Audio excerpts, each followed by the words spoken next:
Hello, everybody, and here we are. Today I have Color with me. I'm Hi. very excited about this game. So we have Angelina and DKP. Color, what do you think about the match? Any predictions? Any comments? Any predictions, any comments? Basically my comments would be, I think this is round 2, if I'm not mistaken, of Yeah, the exactly. Triple Three, which you guys have been saying that, so I kind of love that now.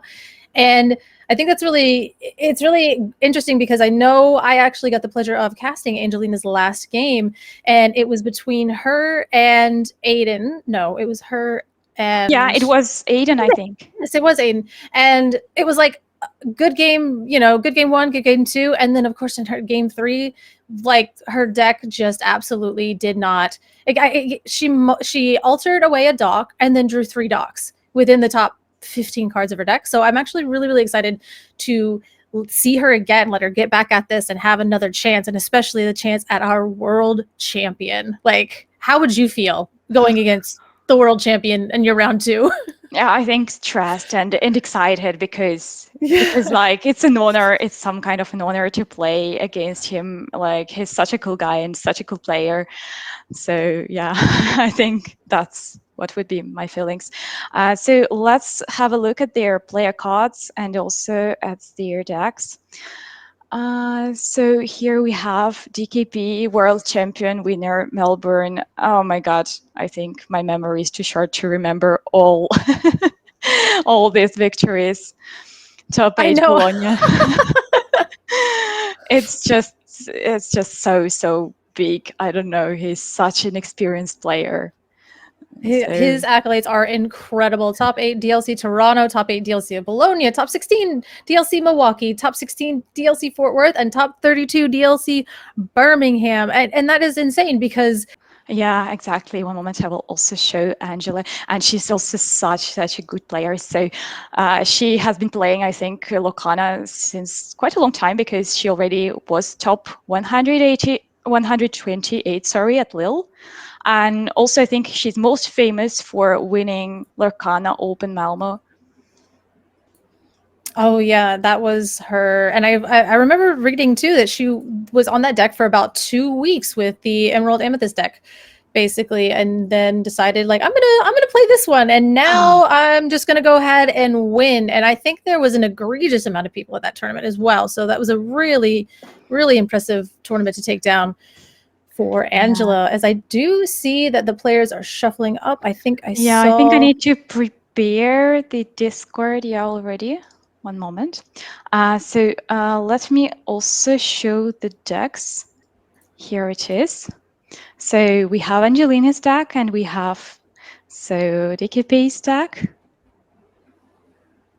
Looking good. Looking quite, I mean, Purple Steel set 10 or PS set 10 and curve out, 2, 4, 6. 2, 4, 6, 10 is basically what we're trying to do in this deck, which we did see this Sapphire Steel deck, not maybe this one specifically, of course, but it did win the CCQ in Wakefield this weekend. So Sapphire Steel doing stuff and things already in set 10. Yeah, exactly. So yeah. How do you think, what do you feel, how do you feel about this matchup? I guess it. You know what? I maybe I'm gonna say something, and then all of the Sapphire Steel people in the world are going to come for me. But at the same time, I really feel like Sapphire Steel is one of those decks where, like, when it works so unbelievably well that you just can't do anything about it. It just starts to like snowball out of control. But then we do have Amethyst Steel, where it is one of the most consistent decks in the format, and it's basically not trying to do anything flashy, right? Like it's just trying to do things. Not too many bells and whistles. It just wants to be consistent, draw cards, and strength you on turn 4. So I honestly don't know how how the matchup will go, but I'm definitely excited to see. Yeah, I think that's the same for me. And also talking about Angelina, she's part of the team. I think it's a German team called TSR. well, yeah, Angela being a part of TSR, so I would assume that that is her Penguin TSR mat. So we have Angela on the right and DKP on the left with his world class cards thing. And now that I'm looking at the stream, we have Angela on the top and world Yeah. class cards DKP on the bottom. So, oh, and I Yeah, love that. by You the have a little way, photo next to before it. Yeah. before the start, let's say a few words about charities they are supporting. I put these charities on their play cards. So they're both from Europe, and I guess they're both from Germany, if I'm not mistaken. And Mm-hmm. DKB, Yeah. so he's supporting an Austrian charity. Yeah, I completely forgot to say that the winner of this tournament will have the occasion to donate $5,000 to a charity of their choice. And so, Nice. yeah, the charity of DKP is Vier Pfoten, I think in German, something like this. So it's four paws in English, and so it's a charity that supports animal well-being and animals, and their headquarters are in Vienna. And so, as for Angelina, she's supporting a charity that is very important for women, and it's located in Germany. It helps the fight against endometriosis. I think we pronounce it this way. Mm-hmm. Yep. I know she originally sent us to them. She's like, it's only in German. I'm like, endometriosis is a difficult word in English, and now here it is in German. So here we are. But yeah, again, a very, very great cause because that affects so many people. And it's like I love seeing all the charities that people pick because they're always so amazing. A lot of times they're very, very personal to them. Some of the times it's like I know somebody's like, oh, I was really inspired by this person's story, so I also wanted to choose that charity as well. So it's been incredible because I know there's even been situations where people will watch the stream and maybe we don't know who's going to win this. Obviously, we're only in round two, but at the same time, like we're able to like if you feel inspired by this, you can still go and donate to these charities because like it's giving us a little bit more reach and being able to find out about just like different charities when especially in this holiday season, spirit of giving back. Yeah, I think it's like so important, and I really love Pavel's attitude. I also know that the money donated to Pixelborn, they also went to different charities a lot. So yeah, it's a great attitude.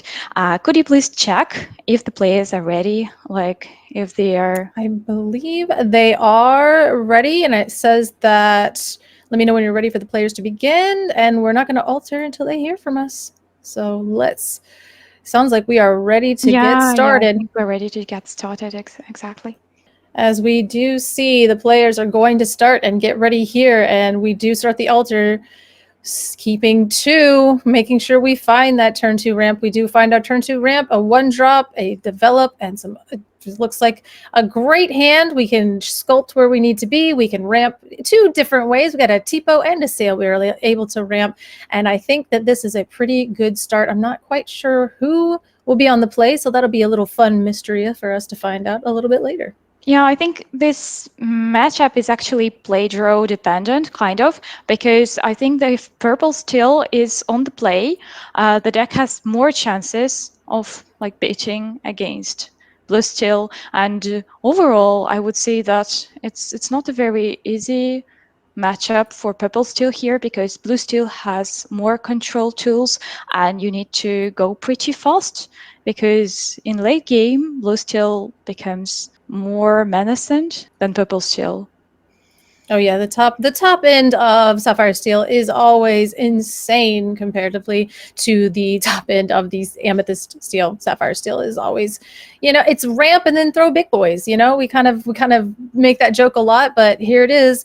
As we do know, this is round two, so I don't know if the players know each other's deck lists or not. You know how you get further on in a tournament and you're like, I know what everybody's playing, but we go ahead and ink our one drop to develop your brain. That will go ahead and look at the top two cards of our live deck and choose the best one for the situation, which might be a second sail or a Jasmine Fearless Princess. Yeah, so DKP is actually on the play here, and I think it gives him quite an advantage because he can ramp quickly, and then he will be able to play his like bigger cards. Yeah, we Ramp, are definitely seeing. Oh, sorry, go ahead. yeah, yeah. Ramp is sometimes it's pretty much unfair in Lorcana if you have a lot of ramp. And that this deck definitely wants to do this. This Sapphire Steel, more than any deck, wants to maybe ramp on turn 2, but also maybe ramp on turn 3 with the Cinderella, or ramp as well on turn 5, depending on what you have in hand. And we do see that we do have the one of Spooky Sight in our hand.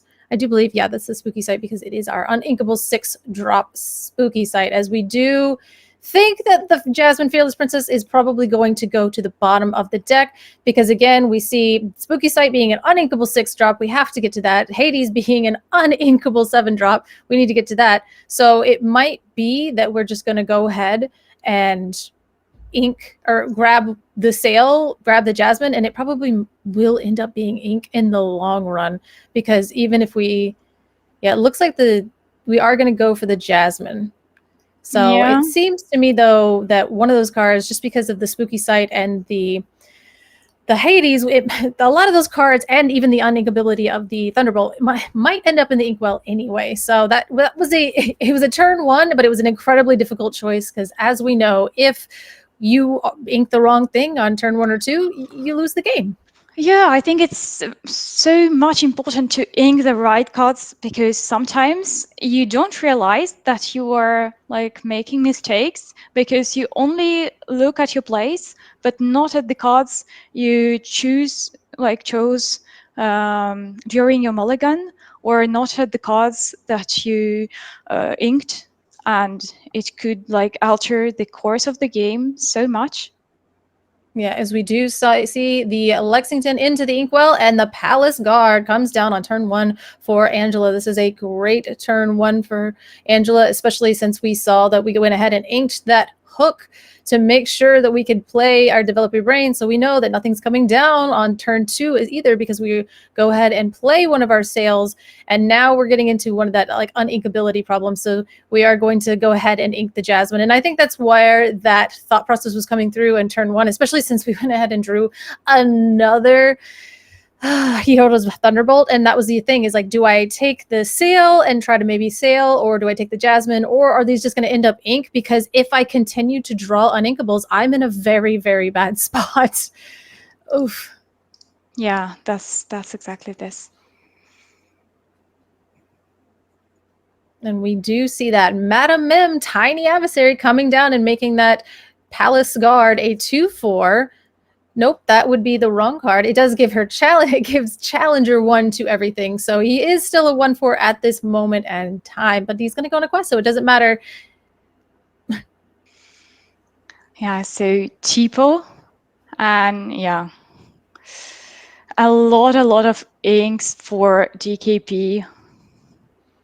And we were thankfully able to go ahead and rip that Headless Horseman off of the top and be able to slam it straight down into the inkwell, and then using Tipo to get another unink out of our hand. So it's looking a little gummed up, but we do see Spooky Sight is going to be on the horizon next turn. Hopefully, if we can continuously draw ink off of our deck, and that'll take care of kind of everything Angela's got going on. And I think that's probably that line. I mean, there's only one Spooky Sight in the deck. However, DKP understands that is basically ramp into B prep. That's what we're doing. We're going to let Amethyst Steel flood the board a little bit, get to everywhere, like get to as much as you want, like get to as many 1s and 2s and 3s as you can, and then Spooky Sight now, and the board's clear. And we also got to ramp with our Tipo. So, because it does say that everything that up to costs up to 3 slams right down on the inkwell. Yeah, exactly. So, what do you think is the line to win for DKP here, and what is the line for Angelina? What do they want to do with their decks? So we do see the Spooky Sight come down, DKP having to ink some pretty incredible cards off the top of their deck to be able to get to that Spooky Sight. And now Angela does have the ability to draw quite a bit because we see a Dumbo, an Elsa, and a Doc in their hand. And again, now we have enough ink to really do anything we want. So I'm assuming Spooky Side is good and Spooky Side is bad for those reasons, right? Because now Angela doesn't have to ink for maybe potentially the rest of the game. You just go ahead and play all of the cards in hand, while we do see a Hades and a Thunderbolt in DKP's hand. So we need a way to refill our hand from this point. Yeah, exactly. I think it's like such an advantage of playing against blue decks, because also you ink, but also they ink for you. They like blue decks, they ink for everyone. Yeah, as we do see the Dumbo come down, and we know that DKP has a Hades lying in wait for our little Dumbo, but that means that's fine because we have our Hades for your Hades. And that does say that he's going to look for a deal and let you either draw 2 cards or put your card onto the bottom of your deck. And we see now that that is, oh, it is a proxy for our 4-drop Cinderella. And yeah, but she's quite pricey, so yeah, I can understand DKP using proxies, but yeah, it's a really nice card for overall blue decks, I think. Do you think it's like very powerful or just powerful? Because some people say that Cindy is like low key like overrated. I think anytime a card gets over $50, everybody's like, is this card actually worth it? And, you know, we do see the Hades looking for a deal to go ahead and target that Hades Infernal Schemer. And will DKP put that on the bottom of their deck, or will he let Angela draw 2 cards? And at this point, man, if he gets a Beyond the Horizon off the top of his deck, I mean, he's back in the game. So I don't know. That's a singer. But then again, Angela has so many cards in hand. It's like, does it really matter if I give you 2 cards? So that's, I don't know. Yeah, Hades how is would you? also choice. Yeah, I think. Yeah, I think I would probably give another 2 cards. But maybe I do this because I see Dog in Angela's hand. Yeah, So, and that's the thing too, is like Amethyst has so much draw power. yeah, I so mean, so you know, many draw we see engines. that it's like, do I really care to give you 2 more cards? But then again, it does help you because basically Doc is there to help Amethyst Steel flood the board, and that's why it's in there. So you play out your hand, you play Doc, you get more cards, and you start to overwhelm this pressure to where, you know, decks typically don't have an answer for that. But we do see Tinkerbell in this deck, and we do see things like that. And, you know, as we go ahead, we're doing it. Hades, the Lord of the Underworld, is on the underside of DKP's deck. Yeah, exactly. But I mean, sometimes you don't want to give purple more cards. Sometimes they have just 1 card in their hand and you don't give them this draw. And then you discover that this last card was actually Doc. And you're like, oh, It's why? always Doc. It's All never this not work, Doc. where did You it know. get? Yes. Yeah. As Elsa's 5th spirit goes into the inkwell, I you know, I love the ability to kind of have this much ink in a deck that never ramps. You know, you always feel insane about that kind of thing. But at the same time, I don't know if I'm inking anymore. As the Cinderella dream come true comes down, and she does say at the end of your turn, if a princess was played, you get to ink a card from your hand and then draw a card, as we ink a Captain Hook to draw a Captain Hook. So A ouch. little bit too late, I would say. A little bit too late. Cindy, I mean, you want to play her earlier, probably. It is a little bit unfortunate because I know that a lot of people run Mulans as well in their Sapphire Steel lists. And oh goodness. So we do see the Elsa Spirit of Winter come down, exert that Cinderella immediately, which then will allow some trades to happen, as we do play the Giant Cobra and discard the Iago Spectral Parrot to it to gain 2 lore. And now we're just going to go ahead and trade in to that Cinderella because she is a 2/3 and Hades is a 3/4, so she is down into the inkwell. So this is looking pretty good with the Dock in hand for Angela. Oh, Yeah, and there's exactly. the Beyond the Horizon. Then I was like, don't put the thing on the bottom of your deck. Oh no. Oh, that was the gamble. Oh no. Yeah, that was a huge gamble, I think. Ah. By the way, we have a little concern about their quest points and inkwells, because it's like 0-0. Right. Yeah, I'm not quite sure. I know that Angela is at least, I mean, goodness, she quested with So oh yeah. So maybe if we can see, I don't know if we have our judges in the chat and they can see if we can update the lore totals, because at this point, Maybe actually someone will just be able to put their like mobile phone with the quest oh, points is or it? something like this if it's easier for them. Yeah, it is Because a technical error. So we're seeing that we don't have access to that. no problem. Yeah, I The think players can maybe see it. yeah, maybe we can just ask them, yeah, to do something like to put their mobile phone with an application if DKP can do it or if Angelina can do it, just for us to see somewhere close to their hand. Yeah, because I was like, I was completely spoiled and I was not paying attention to how much Angela has been questing. I paid a lot of attention to it because at first I was trying to adjust the ink and the lower scores so that Oh, yes. our viewers could see it, and then Mm. I realized that it was like kind of useless anyway because they were not updating. But then I decided like, yeah, we still need to see them anyways, maybe for the next match. And here, like, let's imagine like how much lower. I'm sure that It's Angelina, 8, I believe, for Angelina. yeah, so 8 for And Angelina, and DKP, I don't even know if he had an occasion to quest a little bit. Maybe he's at 1 or 2 if he quested with his Tipo, but I'm not sure about it. yeah, I'm not quite sure if he probably did go ahead and quest with his Tipo because he's an absolute professional. So you wouldn't not quest with Tipo and then spooky set your Tipo, but bad things, he is at 0, so bad things do happen to good people. And we do see that what ended up happening here is DKP did draw the Beyond the Horizon, played it, drew some more cards, drew some incredible cards, but as well as we do see Angela was able to go ahead and play the dock. And after playing the dock, drew some really decent cards as well as another Hades and Mim, and now a Palace card. DKP went ahead and played a Tinkerbell Giant Fairy, which went and put damage on everything on Angela's board. And I think that means we are a little bit caught up from all that. Oh, DKP as at 1. He is an absolute all-star. Okay, thank you. My dreams were crushed if he went ahead and spooky sight his Tipo without getting that lore. I didn't believe it, but now we know. It is 1 DKP, 8 lore to Angela, as we see a wide board and plenty of cards on hand. However, we do see the Goliath, which is an incredible card in the Sapphire Steel deck to be able to continuously refill your hand.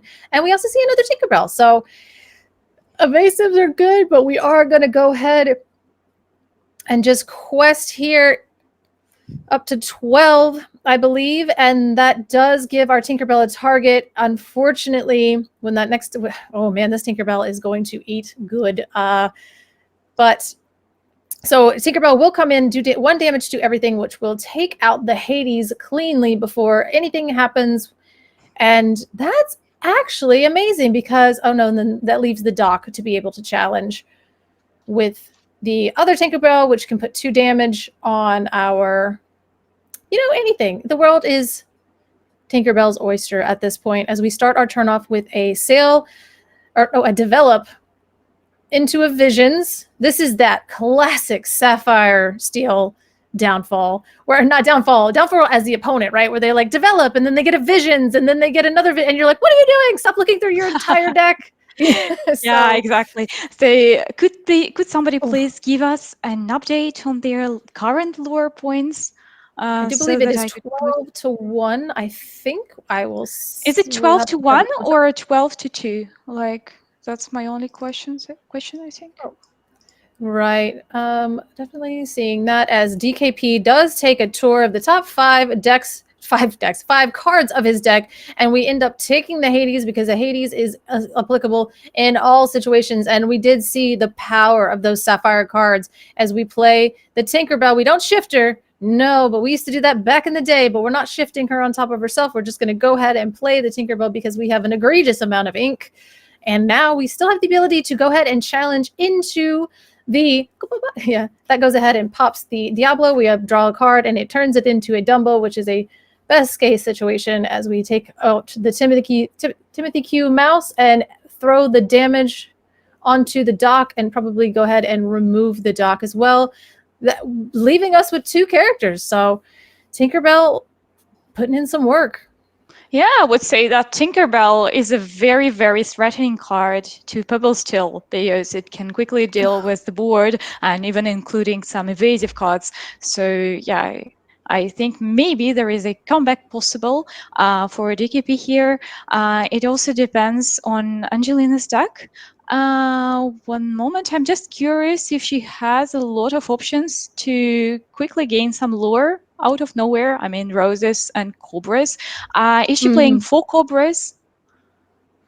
I wasn't. Oh goodness, I'm always so bad with deck lists. I'm always like, oh, I'm not going to look at the deck list because I'm going to be surprised. And then halfway through, I'm like, I wonder what she has. And of course, she does have 4 cobras, and I do not see a white rose. So I think the cobra is able. This is game 1 of the LCCC. CC. I always put too many C's in it, and it's just for me. It's for fun.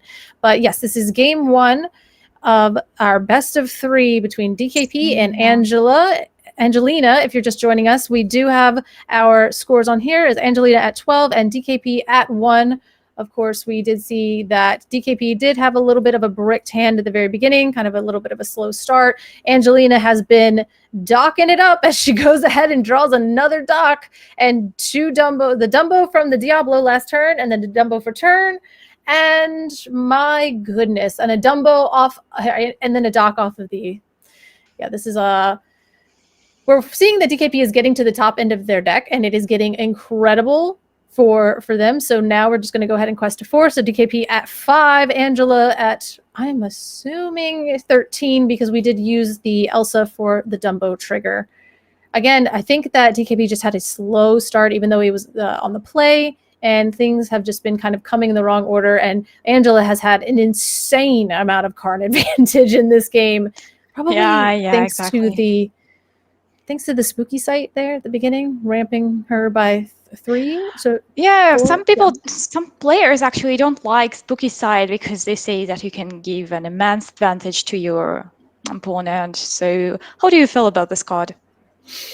I actually have not personally played this card because it is more or less not. I have stayed away from Sapphire, honestly, this turn, but it does seem playing this card against particularly Amethyst is very, very scary because of the draw power of the deck. And again, we do see a genie come down, and we have, so Angela is at 15 and DKP is at 5. So Angela much closer to victory than we anticipated. So getting to 20 at this point, yeah, we're going to go ahead and throw the genie down, get 2 lure on the board, get some more going here. And I don't even know if like you could go ahead and play another character and potentially sing strength, but if you turn your Hades sideways, what's going to end up happening is that double Tinkerbell is going to be able to just crack in and do some damage. So yeah, I think what is also cool about this matchup, I know that DKP kind of bricked, but actually Angelina was on the draw, and it's not so easy for Purple Steel on the draw. And like, I mean, it's still quite impressive. I think she has a lot of chances to win this game. She has a Cobra in her hand, what means that actually she is at 17. And we are going to go ahead and strength the Tinkerbell. And I think that's kind of a great plan, because at this point we went ahead and played it instead of singing it with the Hades, which now we're just going to go ahead and take the Hades and get rid of those Tinkerbells. I think this is great. Go ahead, clean up those Tinkerbells. They were very menacing. They were causing a lot of problems, stalling up the board to a certain extent. This is looking really, really good for Angela as she is at 15. Yeah, Tinkerbell is so annoying. Yeah. I love the card. Yeah. So yeah, I think in this game, like, what led to this? Why DKP is scooping, and what permitted Angelina to win the game? Was it just the break, or was it something else?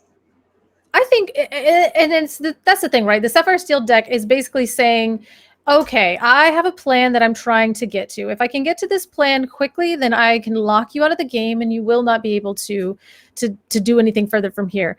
Angela's deck, however, said, hey, I'm really consistent, and I like to do a thing, and I'm going to do that thing. And unfortunately, because of DKP having that space in the beginning. I mean, like he got his ramp, he was able to double ramp, and he was even able to clear the board. But the thing is, you know, there was yes,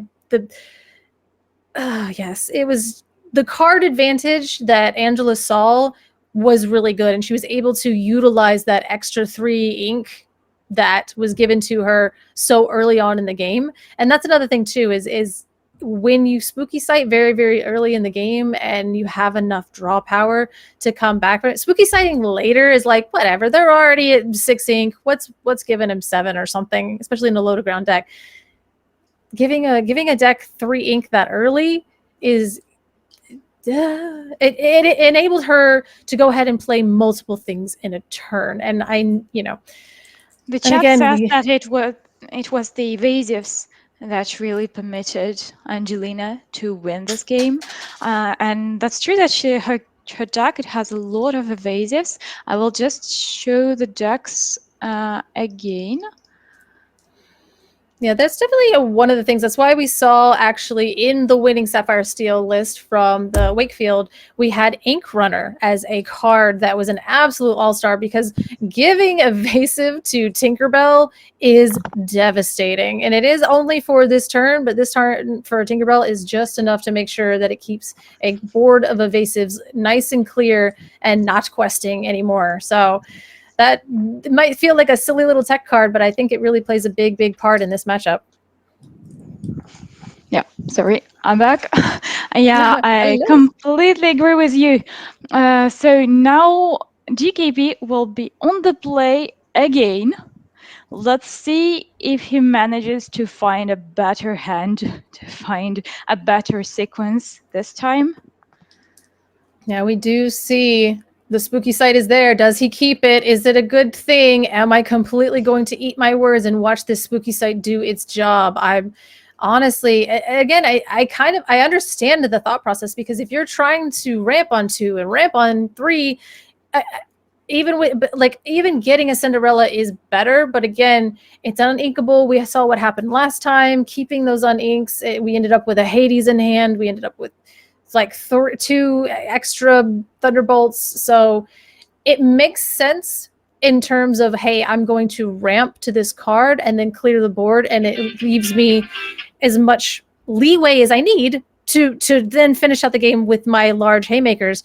But what ended up happening is we ended up breaking and not being able to follow up with a decent card draw. And then we saw the Hades that was played onto the Infernal Schemer, and it was like, do I put the Infernal Schemer on the bottom of my deck, and do we let Angela draw 2 cards? Well, at that point I was like, oh well, what if we draw Beyond the Horizon? And I was like, well, the odds of that happening. So DKP agreed. He put it on the bottom of his deck and then drew Beyond the Horizon, and that's just the way that was, I think that was a key moment. I think that was a key moment in the match that permitted Angelina to win this match completely, the game. So yeah, sometimes you just get a risk and you lose. Yeah, and that's the thing, is like, was it incorrect? Was it correct? The thing is like, if that's always a thing, right? Is like, when you know your deck as well as DKP does and everything, it's like, what are the odds that I draw Beyond the Horizon? They're kind of low. They're kind of high. Okay. But at the same time, yeah, I put it in there, but like, I mean, come on, what's the odds? And at the same time, like, if I give them 2 more cards, the variables go up at that point. The 2 more cards from my opponent is probably worse than me ripping Beyond the Horizon off the top of my deck. And so those are the little mind games you get to play with yourself with the Sapphire Steel deck. Sometimes players like overcalculate probably, but it's also a good way of playing, because like, I know that Frank Carsten, for example, is somebody who is very, very good at math, and I guess he uses his knowledge in Lorcana in any other TCGs a lot. But sometimes there is also this Disney magic, I think, and you need to, like, not only to calculate, but you need to call the card. That's what I do, because I don't have a PhD in math. I'm not Frank Carsten. So I'm just going off of vibes alone as we do see a Diablo come down. You just touch your deck and you're like, okay, do I feel that it can it be like my Beyond the Horizon? Okay. Oh no. Okay, we're fine. We're inking. I always forget. So the line, if you're just joining us, the line is our hand camera. So when we ink, we have to show it. And for me, if you show like if you pull the card that far up, you're actually playing it. But we actually no, we go ahead and ink the develop to then play the TFO to then ramp on turn 2, and everything's fine, guys. We have our ramp. We're happy. We even drew a Cinderella, which is exactly what we want to do next turn.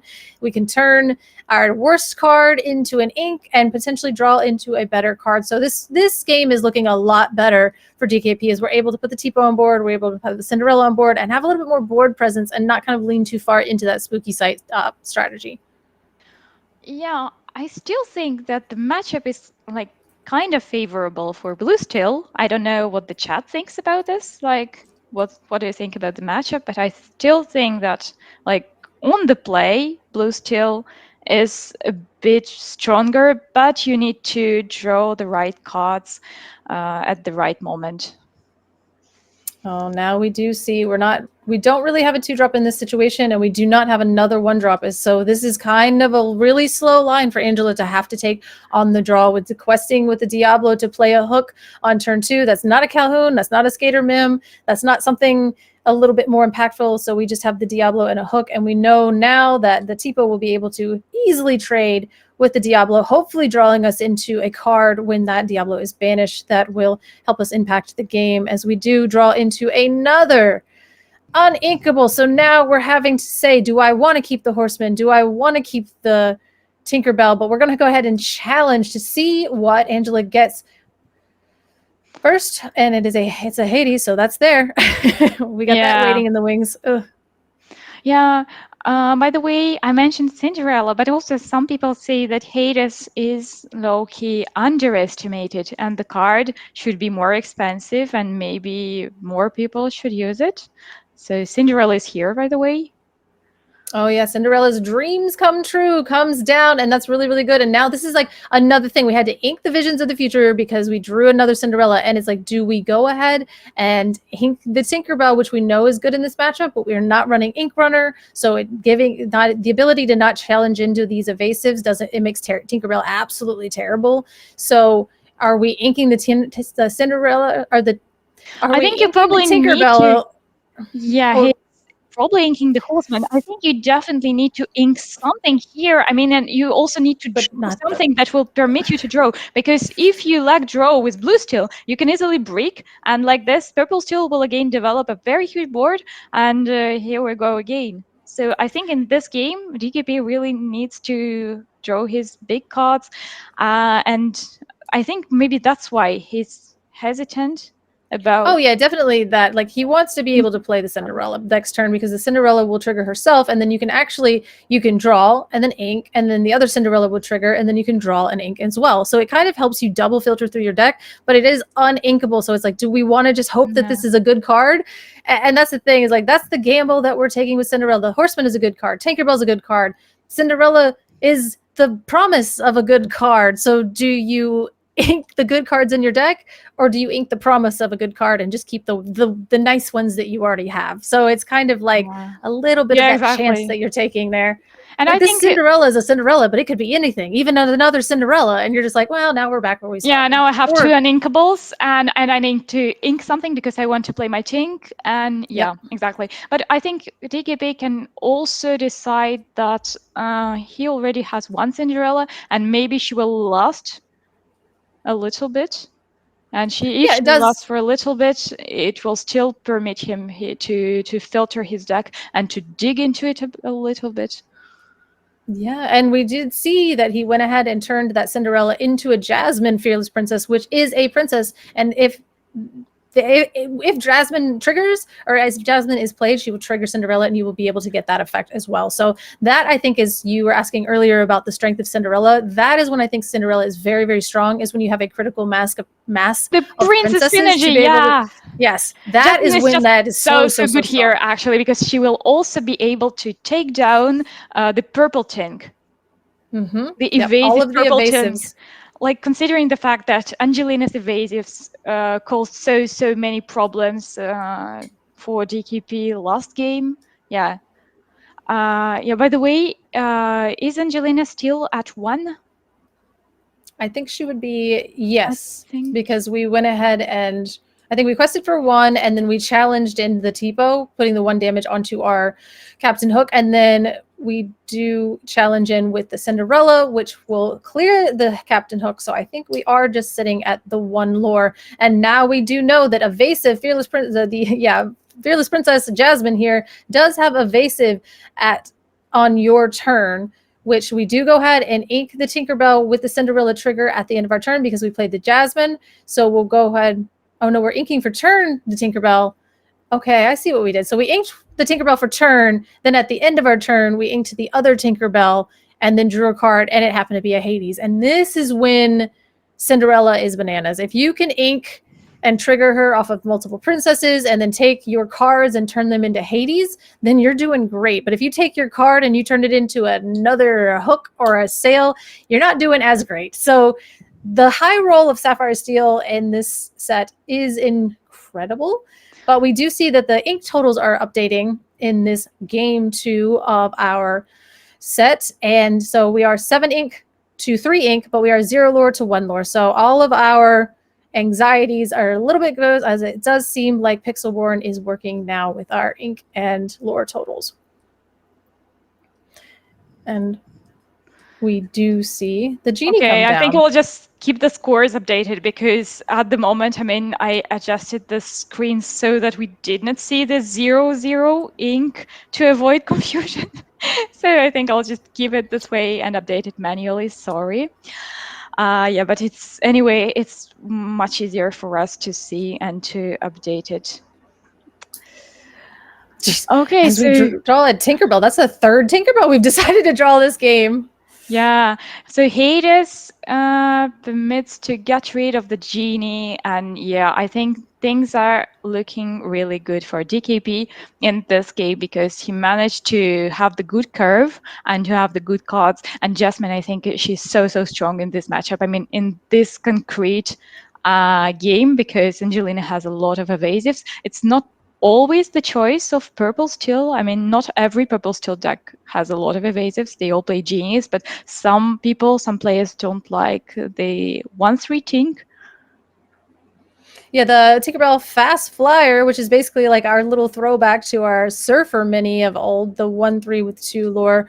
It's definitely, it gives you some faster options. It works well with Dumbo, so that's another thing too. I know that there are, like the Lexington has alerts this set, so alert says that you're able to go ahead and you can challenge as if you were evasive, but it doesn't give it evasive on your turn, so it doesn't actually trigger with that Dumbo effect. So I know that, you know, Tinkerbell Fast Flyer is just a 2 lore quester that you're able to draw a card in the worst of times off of your Dumbo. As Hades looking for a deal comes down, probably going to start looking for a deal onto that Jasmine, which is locking up Tinkerbell Fast Flyer and not allowing her evasives to quest.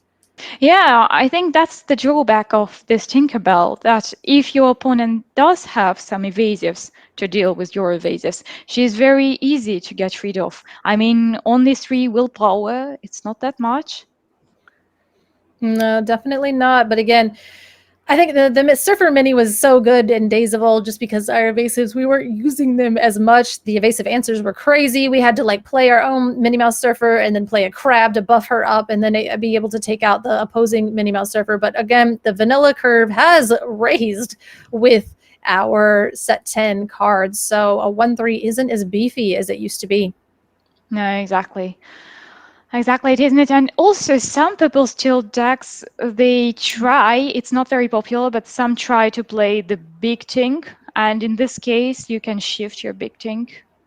And oh yes, like oops, that's all not the fairies, case here. Amethyst Steel. Yeah, no, we're not going to see any of those the fairies synergy here, but I have seen those and I have gotten got by it when I'm not paying attention. So that is an interesting way to go about the deck. And yeah, I think when there are a lot of aggro decks in the meta, you can probably consider this Tink Shift line, because I think it was devastating while playing against Yellow Steel that was like super powerful set 9. But it's not as powerful as it used to be now. Yeah, She as we also did. runs only one copy of Demona in her deck, and I think it's maybe not that cool against aggro, but I don't think that Demona is a good choice against blue steel, so it gives her some kind of an advantage here. Demona is definitely an odd card. There's places for it. Like, I can understand why there's only one in the deck. Again, you know, if you're playing against Sapphire Steel, they're going to ramp you up to that Demona and you don't have to worry about it. It can draw you cards, but in this situation, we have so many cards that the Demona wouldn't even trigger. And then being able to turn things sideways and exert them on your turn is kind of nice. But again, like you said, in Sapphire Steel, I'm not quite sure if that is really going to help, as we probably are going to need to play that Madam Mim to give our characters a little bit more challenging power, because again, DKP's board is getting a bit out of control with the large 2 questers and then that one Cinderella over there just hanging out holding strong.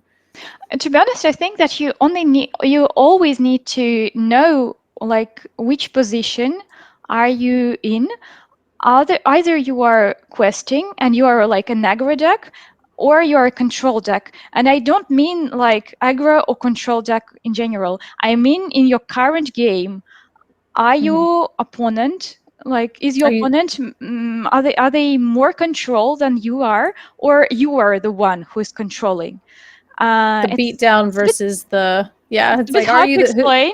I mean, like, for example, you are purple steel, and I would say that generally, as a purple steel, you are a aggro deck against blue steel. Why? Because if the game lasts for a long time, you will most likely lose it because they have like the cards that are more powerful than yours.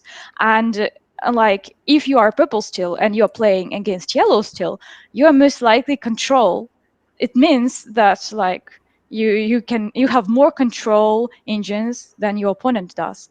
And yeah, that's what we saw kind of in the first game. Like Angelina, she managed to develop her board quickly, and DKP kind of braked, and he didn't have time to play all his Vincenzo or like Hades Stings and all this huge steel and blue cards to win.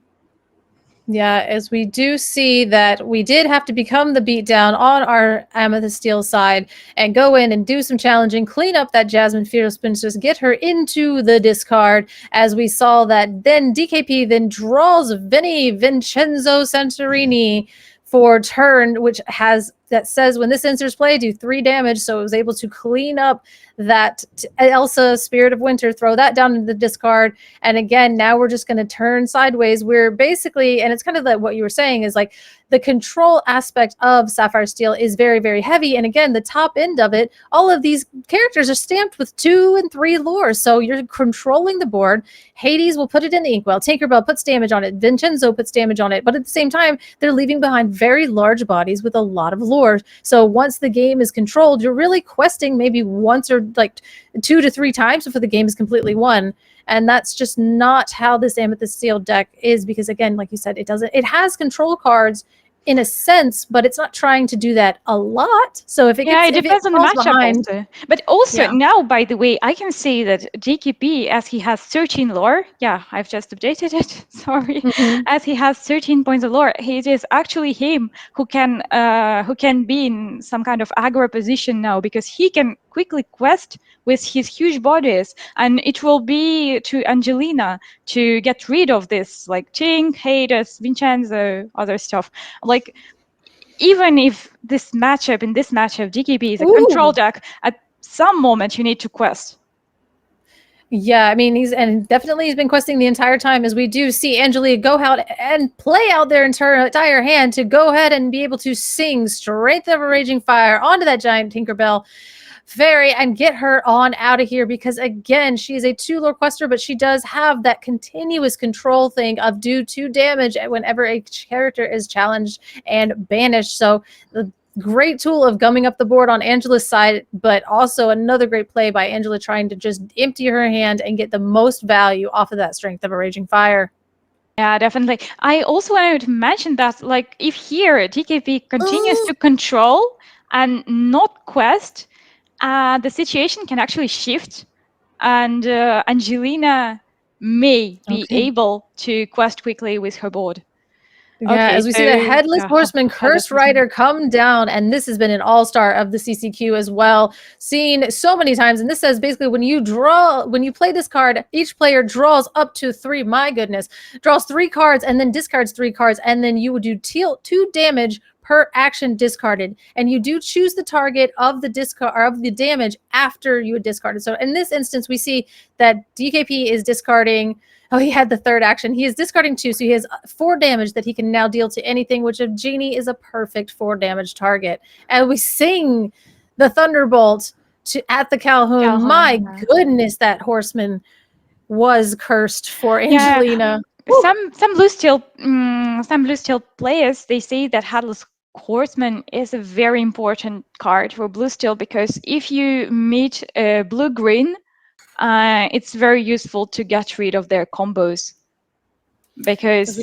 you have to discard cards at random. So if they have a combo, a part of combo in their hand, you can make them lose it, because blue steel against blue green, it's not an easy matchup for blue steel. So yes, it definitely for that. And DKP is at 18 lore. So we did see the Hades looking for a deal come down, target anything at this point, because it doesn't matter. He put it on the bottom of his deck, and now we're gonna have to see if we can clear up this board a little bit, because with DKP at 18, you're gonna have to get rid of everything on the board. Are we able to get rid of the Vinny and the Hades? And we are not. So we're gonna have to scoop it up.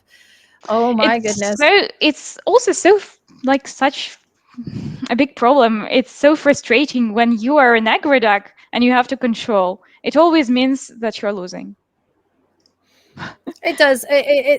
That's the thing. We kind of spoke about it at the beginning. Sapphire Steel, it is a ramp to the big boys deck, and usually when your Sapphire Steel has the biggest boys in the game, with a Vinny being a 2/8 and even Hades being a 3/6 is kind of insane, and the 5 strength on the Tinkerbell was able to be taken down by Angelina taking their entire turn, flooding the board and singing strength, which again keeps you off of the 2 lore, because you just sing it with your 2 lore quester, the fast flyer. So But again, it's kind of what what you was say. good for Angelina is the fact that she will be able to be on the play now, and she managed to win the first game where she was on the draw. And I think it gives you quite a huge advantage here. Anyways, I can't say that like it's a win for her, but it's definitely better for her, as like if she was on the draw now. So yeah, Right. Yeah. it I mean, wasn't winning on good. the draw is amazing, especially against in this situation. Losing the die roll is kind of awful. The disparity isn't as bad as it was last set, but again, winning that die roll and then getting to the point where, like, okay, I won game 1. Now all I have to do is win game 3, as we are in game 3. Angelina versus DKP in the LCCC.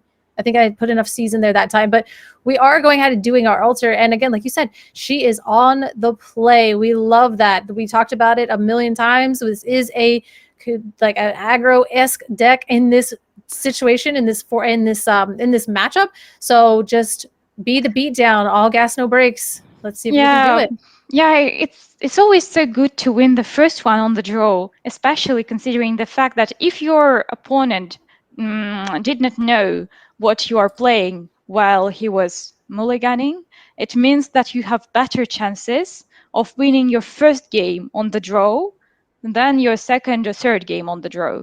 Because like if your opponent doesn't know what you're playing, it makes it harder for them to mulligan. Oh, absolutely. Yeah. Now we're in solidly into game 3. We're starting to get a really good idea. We know the matchup.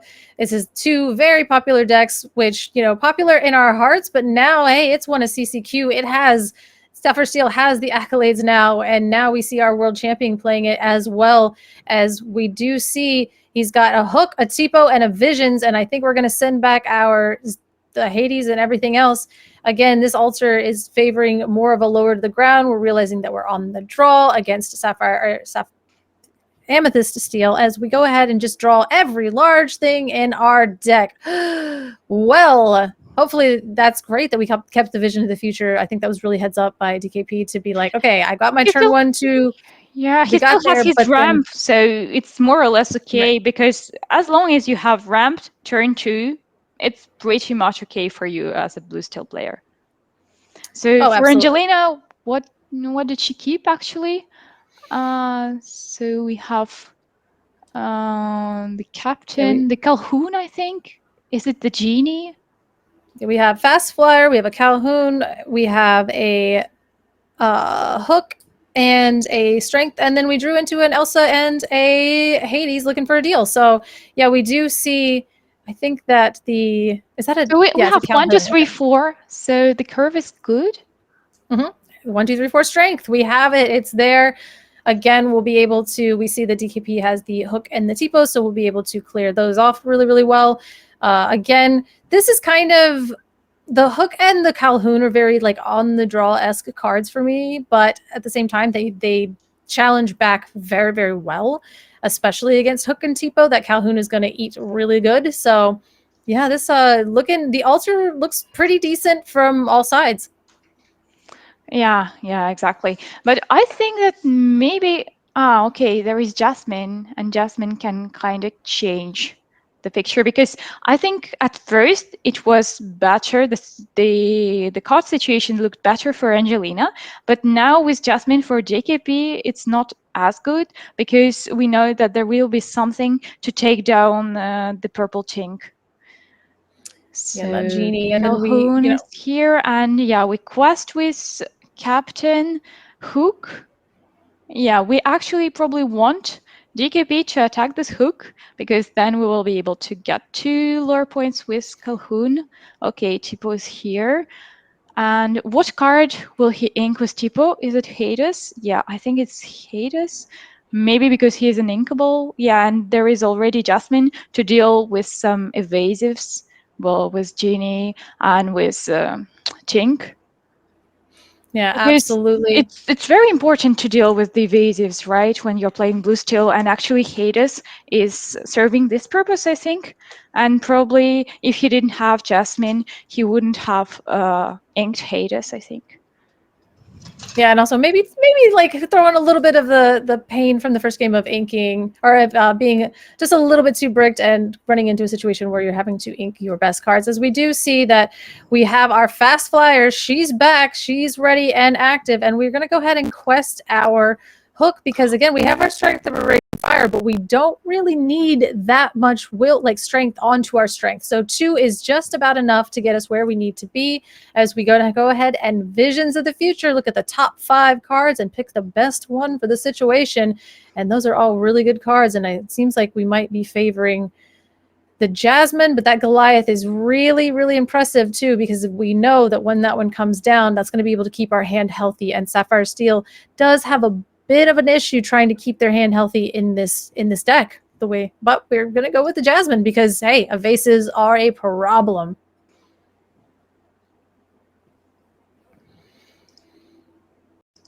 Yeah, and I kind of like the way this is we're going to go wide with Jasmine's, and again, I think that that's probably going to be our best bet because they're really, really, really hard to get rid of. Their 3/7 is such a large body for Sapphire Steel to try to figure out. Yeah, yeah, exactly.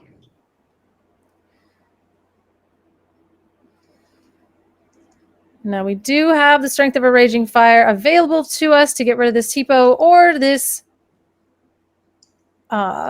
Captain Hook, who's sitting there very menacingly as our genie does come down on turn 4, the perfect turn 4 play, and we do see the dock come into play into Angela's hand. I mean, rather, Yeah, and Doc, I think that's it's such a maybe the good. best card for her to draw here because you really, really want to continue. You want to snowball here. You want to keep it up, to keep your board, to develop your board. And yeah, so Genie Yeah. and Tinkerbell will, yeah, we have 2 adjustments.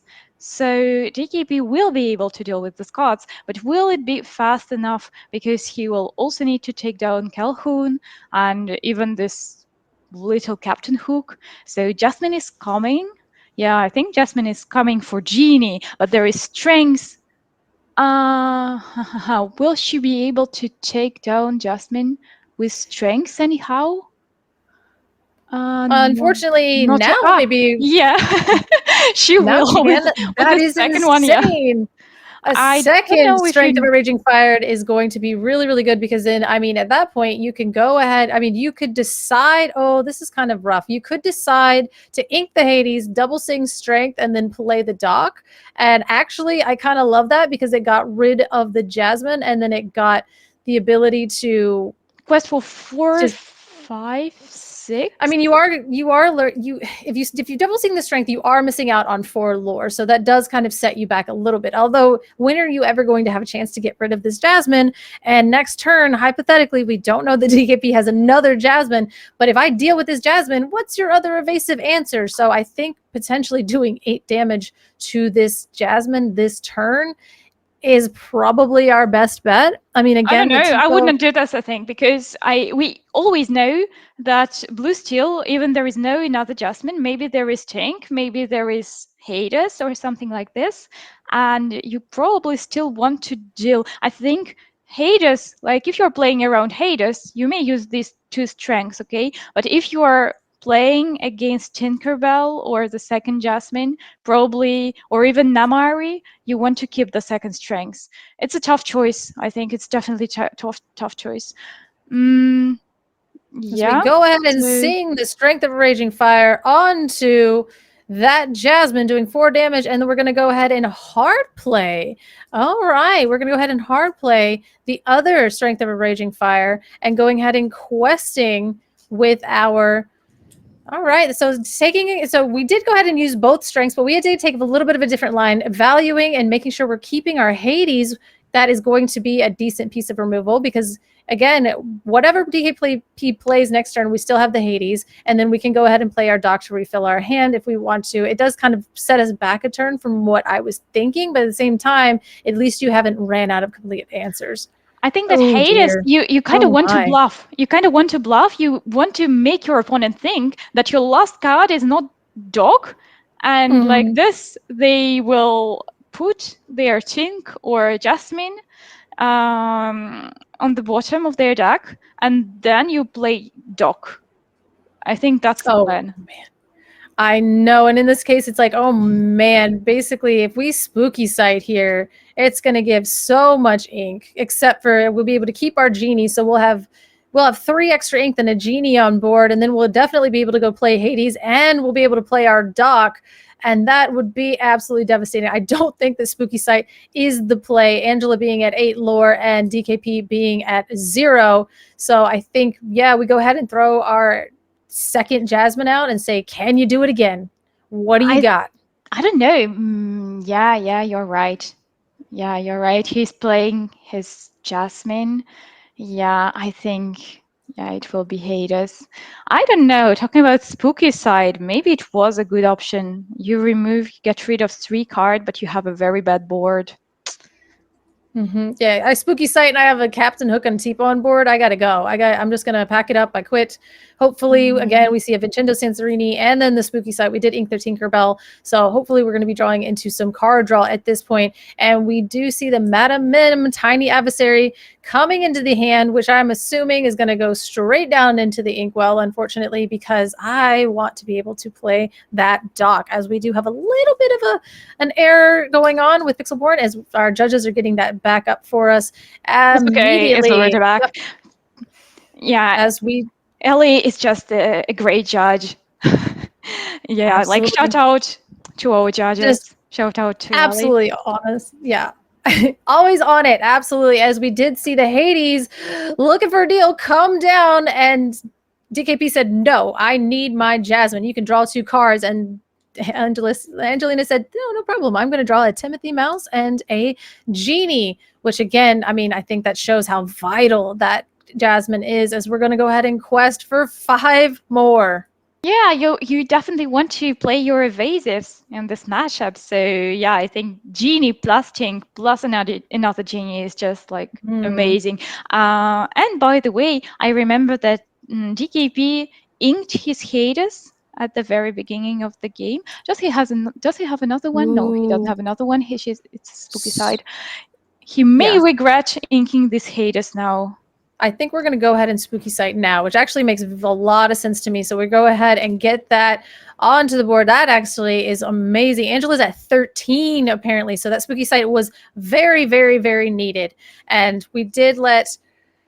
Oh, this is looking rough because we see a duck and a genie in hand for Angela, and we were just given an egregious amount of lore, but we did see that that the Jasmine was able to take down. My goodness, was able to take down this. Oh, okay. Another genie, and she draws the Elsa. And by the way, did you see any cobras, any inked cobras? Because if not, there are still 4 cobras in Angelina's deck. Yeah, I mean, all of that burn is still in there. As we did. Okay, so we went ahead and played the genie. We drew a card, and then we played that. And wow, okay, so we went ahead and played a Elsa to go ahead and challenge in with the Hades, taking down the Jasmine. And now, even though we didn't look for a deal last time, that Jasmine is gone. My goodness, this is looking a little rough. Yeah, I would say that Angelina is in a really good position here because DKP really needs to top deck all his great removals like a Hades, and I think he has only 3 Hadeses left versus 4 Cobras, I think, for Angelina. I mean, 4 Cobras can, no, of course, she will not draw all 4 Cobras at once, but even if she has one, it will definitely help advance the game and probably finish the game. Okay, another character to lure a lot, and here we have Doc. It's so powerful for Angelina. It's like a board that she's snowballing. And we actually have the ink to go ahead and play those Calhouns if we really want to, because again, we have, you can just throw down every Calhoun you really want to. Yeah, you just want to have a big board because also you know that the Spooky side was played like 2 turns. Yeah, so the Spooky Spike came down. Oh my goodness, Pleakley, the one of Pleakley coming out at the wrong time, coming in. It's not the card that you want to have. He's going right into the Pleak well, Cinderella, and we're actually going to scoop it up. Scooping for DKP. Yeah, absolutely, because at this point, we scooped it up. We're seeing the virtual fist bump. You know, we see Angela taking it down. Game 3 on the play against DKP and our CCC. She was on the draw. Angelina was on the draw. Yeah, so we're going to go over to our Discord and see if we can interview these players. Hello. Can you guys hear me? Yeah. So I played Blue Steel against Purple Steel, which people say that's a good matchup for Blue Steel, but I don't think it's like particularly like insane or something. It's more about like, do you draw like your curve with Cindy and stuff? And yeah, it's closer to 50-50 for me than anything else, especially against a build that plays like Tinkerbell. I think it's rather bad, especially on the draw, as you saw. And yeah, the deck can also just brick. So yeah, definitely saw that in was that yeah, I was just say I think that was game 1. You just drew into every single bit of uninkables, and I saw that your altar, I think there in, was it potentially game even 2 and 3 seemed more conservative because of that, just trying to make sure that you saw the outs and didn't continuously try to brick. Yeah. It's like, so I kept I didn't remember how many Spookies I actually play. So I kept I think it was 1. It's 1, yeah. But yeah, so I just kept it to ink it away. That was the plan with Tipo. So I don't top deck it. Because then almost my entire deck is not bricky anymore. It's only like top deck Cindy, which I still happen to draw twice as a top deck, which is still really bad. But I just want to minimize my bricks off the top, so I kept it. But then I drew 3 more innings back to back, and it was like just too much. So I couldn't. So I was forced to keep the Spooky. Unfortunately, I actually want to play, of course, just a good 6-drop or 5-drop, but I couldn't because I kept drawing innings. So well, then I just bricked on it. kind of forced into playing it at that point. Now, is that a card that you would say that you were like very high on, or was it potentially like you would not have loved to play it in this matchup, but were kind of forced into it at both points in which it was played? Yeah, so I think it was really good at the start of set 10. First, of course, because people didn't know how to play around it, but also they played less draw cards for some reason. So that means you weren't as punished as right now, because right now if you slam it down, your opponent just run too much draw, like the monas on top, right? So they can just spam their hand out and then draw so much. So it's not great. And right now, that's why I cut it down to 1. Like I was on 3 for the longest, and now I just play less. But with playing less, it also makes your deck, yeah, like slightly worse. Also against like aggro piles. It's not that Spooky is really good against aggro. It's more like sometimes it just blows them out because they don't have their hand to play around it, and then you just win. So that's kind of cool.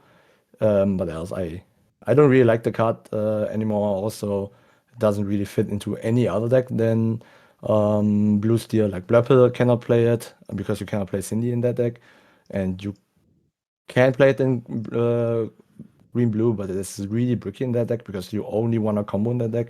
You don't want to go Spooky. So yeah, it only fits in this deck, and even in this deck, it is really bricky.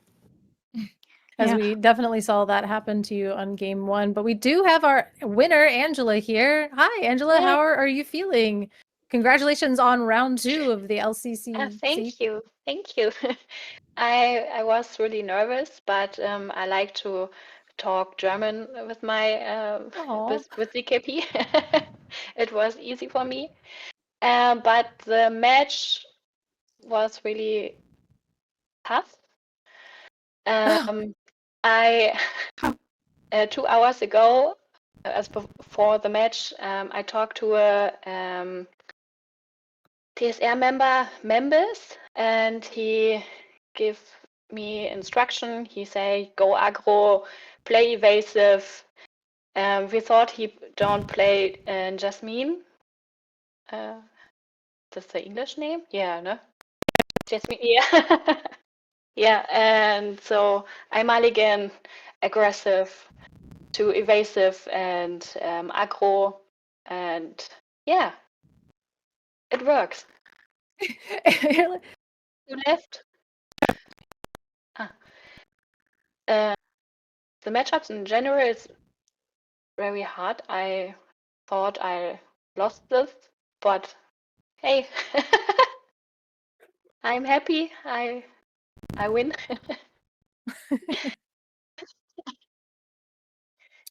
I also have Yeah.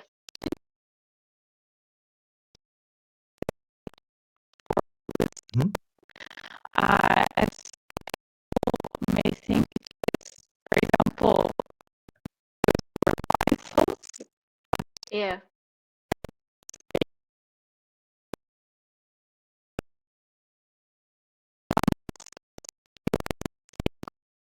Sure.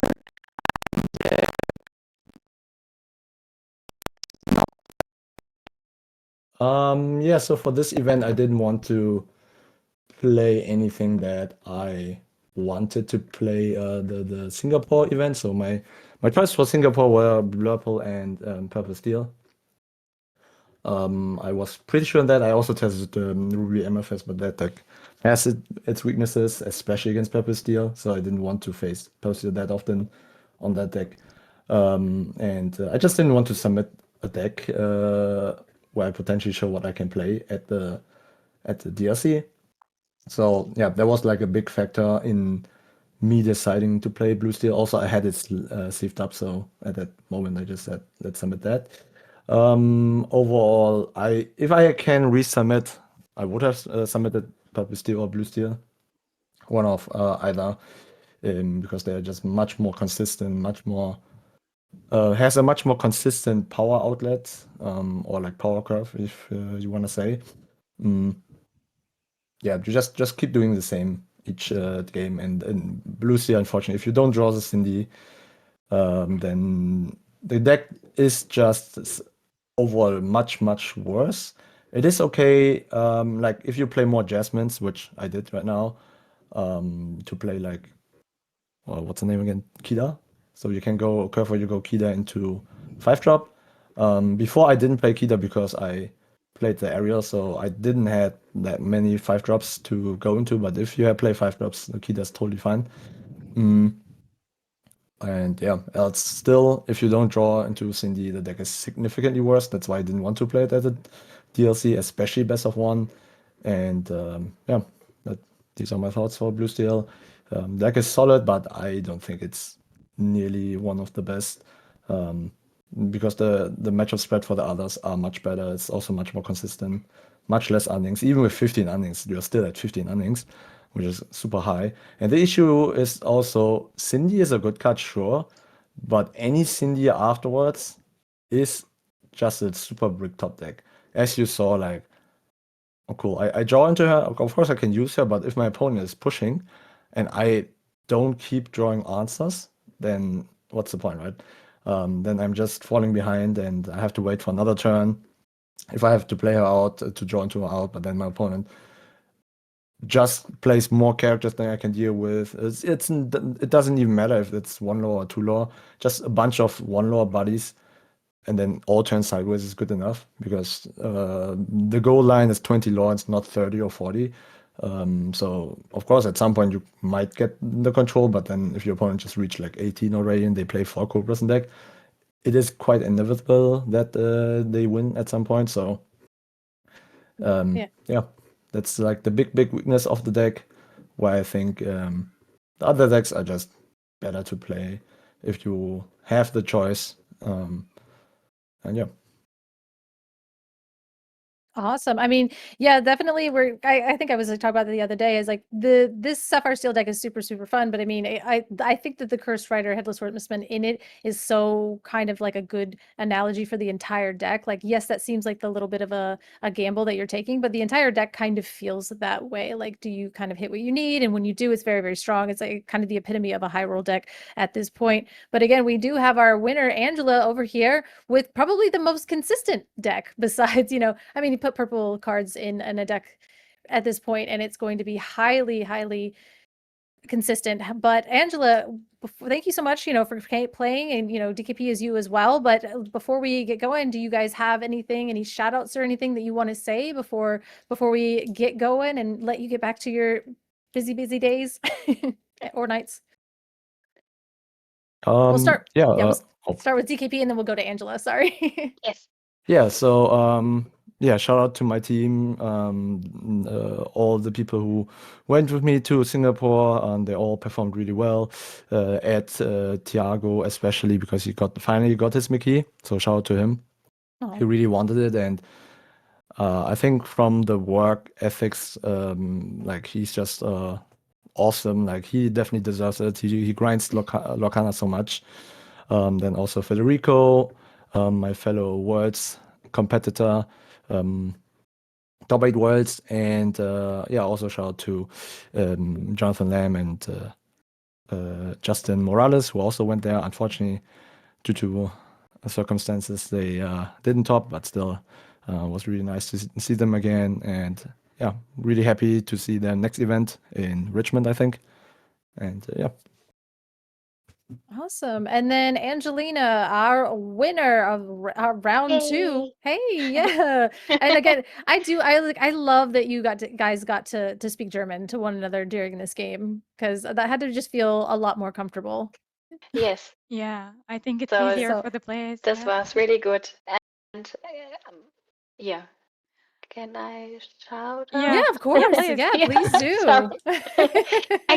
I want to shout out my team, TSR, and especially members. He's a very kind person, and And he helps me a reposted lot. our match on Twitter. It was cool. Yeah, he is really great. Yeah, I like him, and of course, especially to my boyfriend, he helps me a lot too. Yeah, yeah. I think so. Yeah, congrats again. Thank you. Yeah, also shout out to our judges, to Ali, Yeah, of and course. to Pavel for organizing this Oh yeah. amazing tournament. Sorry, I Awesome. forget. Yeah, No, Ellie of course. is so lovely person. She helps me with my I don't know how's this. How do you say it in German? With Maybe my DKP will just translate us. Oh yeah, I was like, just you tell Yeah. DKP and then he can help us.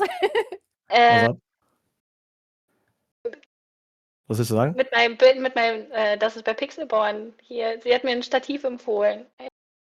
The setup, I guess. Ah, wer denn?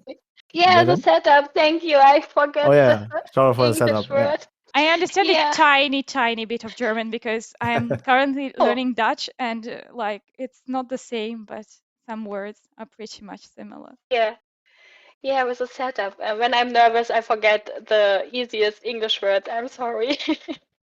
No, you're No fine. Actually, I'm problem. like listening to all of you speak right now, and you responded, and I'm just sitting here like just doing the NA real proud by not knowing a word of what you guys are saying. So I do. I have to go apologize. now. See ya, Okay. guys. Bye bye. Yeah, Bye, have a thanks good a lot, day. DKP. Bye. Bye. Well, thank you so much for having me and everything. That was the LCCC. We had Angela versus DKP, and Angela taking it 2-1 on the draw. Very, very impressive showing for Angela, and congratulations to her on the next round, and good luck to both of them on the next round. And yeah, shout out to our judges. Shout out to you for doing all of the crazy technical things and everything. I super appreciate that. So awesome. Yeah, thank you for coming. Thank you for commenting. I absolutely love your energy. And it's true that sometimes I'm just focusing on fixing the lore or something, So and hard. you're always here. You're always here for us, for our viewers. And yeah, thank you too. Yeah, what an amazing match. To be honest, I didn't expect Purple Steel to beat Blue Steel. Shout out to Angela again. Unfortunately, and it is a situation, you know. Unfortunately, game one, DKP did brick pretty sincerely, and then again, this deck kind of it either does or it doesn't, and there is that. And when it does, it's super powerful, and when it doesn't, it just kind of you watch your opponent play the game, and I think that's just the nature of it. And of course, Amethyst Steel being a very consistent deck, playing really well, drawing what she needed, and also playing the right things, identifying when the evasives were a problem, and kind of knowing those lines. Because again, I mean, you have to get lucky, but you have to be a great player to identify those situations in which you're getting lucky, so you can capitalize them in the best way possible to get yourself where you need to be. And with both of their records, it seems like both of them are very, very amazing players.